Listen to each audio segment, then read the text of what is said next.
Hi, I'm Carson. The book I chose to reflect on was Trans Bodies, Trans Selves, Section 2, Chapter 8. This section was authored by Heath Mackenzie Reynolds and Zill Garner Goldstein. Heath has over a decade of experience as a social services provider and community organizer in health centers, community organizations, libraries, and congregations.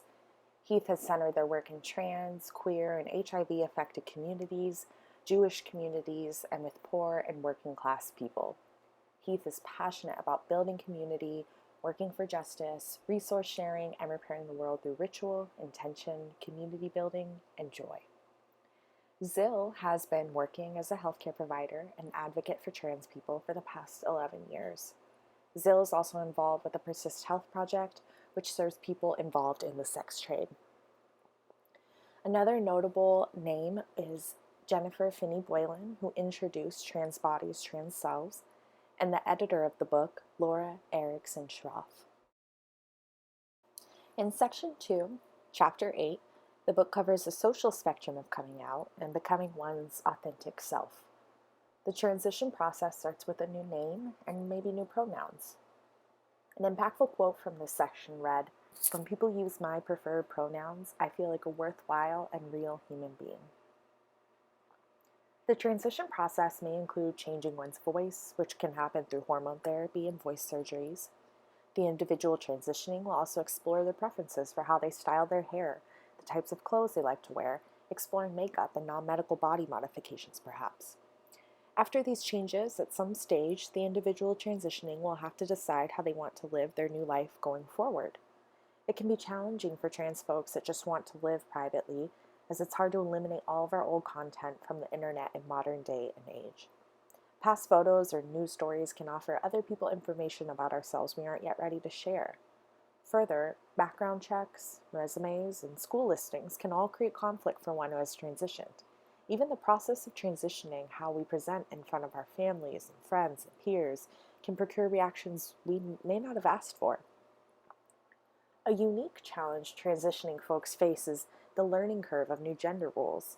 A new gender brings about new expectations from peers and romantic partners, and new expectations in social spaces. Men are expected more often to hold the door open and offer a firm handshake, while women are expected to smile more and be treated more complying.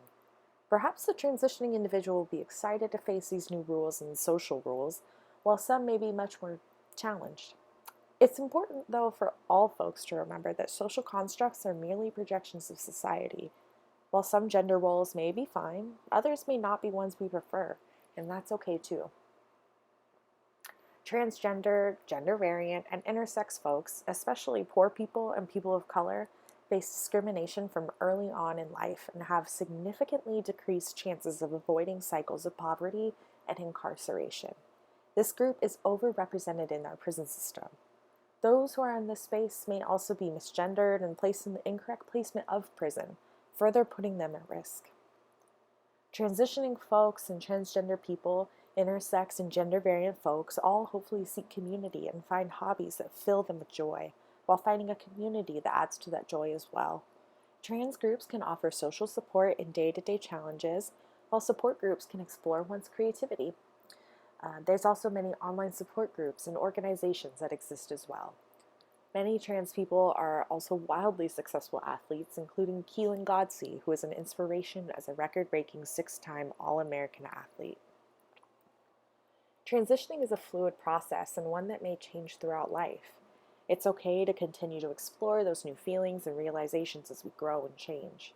There may be experiences that are more difficult, but as we continue to lean on the community and educate new allies, we can overcome obstacles. Another impactful quote from this section read, "In the end, we each figure out unique ways to approach our worlds and find community."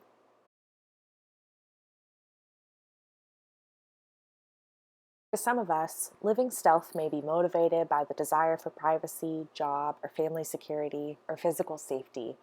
It may be an opportunity to recharge our batteries and live without needing to explain ourselves constantly.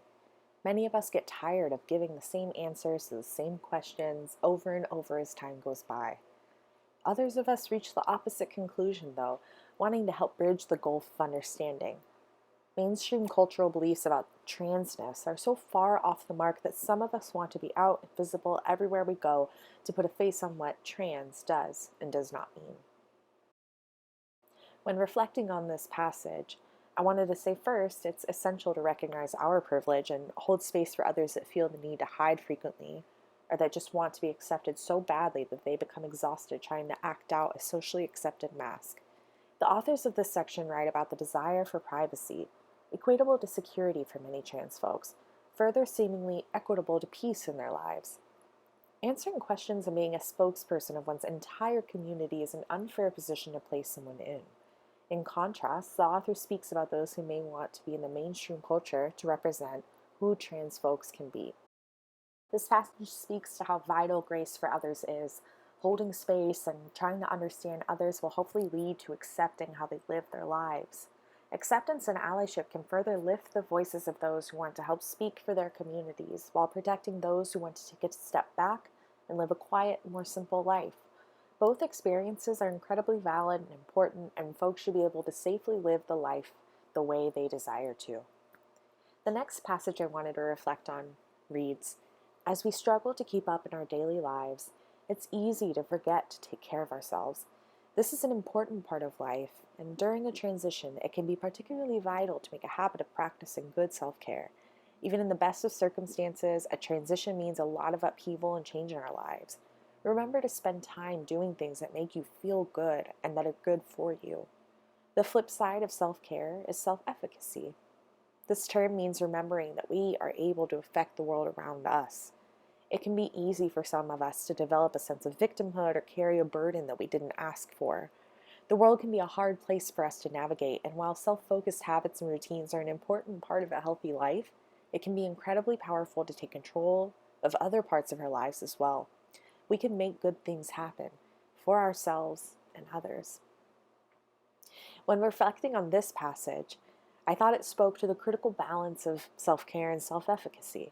The authors write that a transition means a lot of upheaval and change in our lives, and it's so true, as any season of change in our life brings just stress and obstacles. While that does vary, of course, on the scale of stress.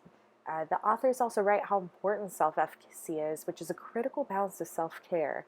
I think when we self-center and become so wrapped up in our own story of hardships that it can be an impossible to escape whole.